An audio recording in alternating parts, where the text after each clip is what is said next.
方向盘你稍微一移动，它都会有响声。我们是到了营口的比亚迪店。一会儿这个把这车开到这门口，开到后面哈。出示一下4件套。OK。你好，欢迎光临比亚迪。方向盘有异响，这个一会儿师傅能跟您试一下车。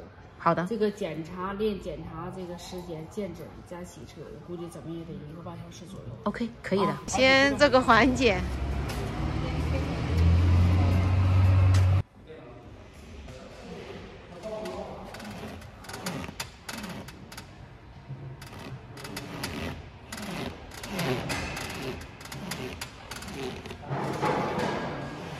可能是什么原因呀？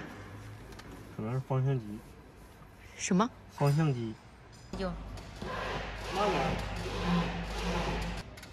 行了，等会儿接着啊。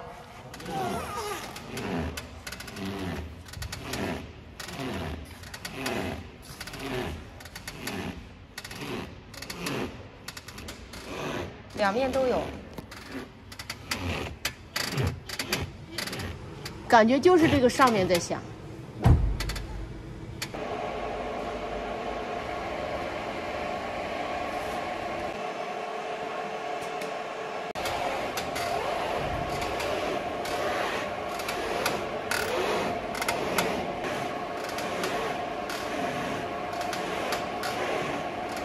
哪里的问题？方向紧啊？方向紧。方向紧。对。那之前没有啊？出毛病了，所以才有嘛。方向紧是什么意思呢？就是控制你的打方向这个。啊。那个太紧了，还是什么意思？出故障了。出故障了。对。方向紧就是控制打方向的那个出故障了。对。那是零件坏了吗？还是怎么？对，零件坏了。零件坏了。对。那就是说现在要等零件啊？对，更换，我给你查一下有没有件。方向机，我听错了，方向机坏掉了。但愿有啊，要没有配件就麻烦了。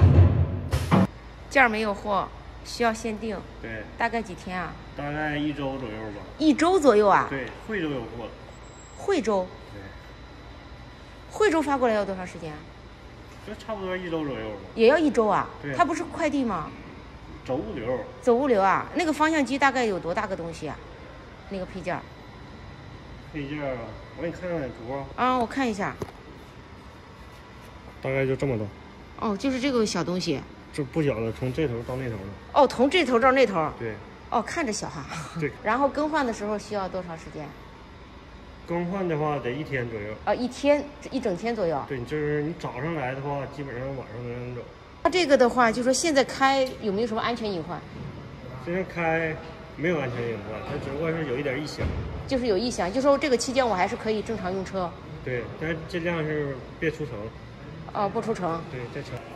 我发现我这个方向盘哈，有一点不是很正，这个膛有点往右边斜。那行驶过程中哈，如果这个膛就是正的哈，它这个方向盘你就必须要边行驶边修正，就稍微要往左边修正一点。它跟那个方向机坏掉了有联系吗？跟方向机有联系，但跟它坏了联系不大。我换完方向机的话，得给你做这个失灵对分位。失灵对分位的话，能改善这个，就基本就能好了。哦，好吧，只有这样了。今天再检查一下底盘，我们就把车先开回去，等着配件到吧。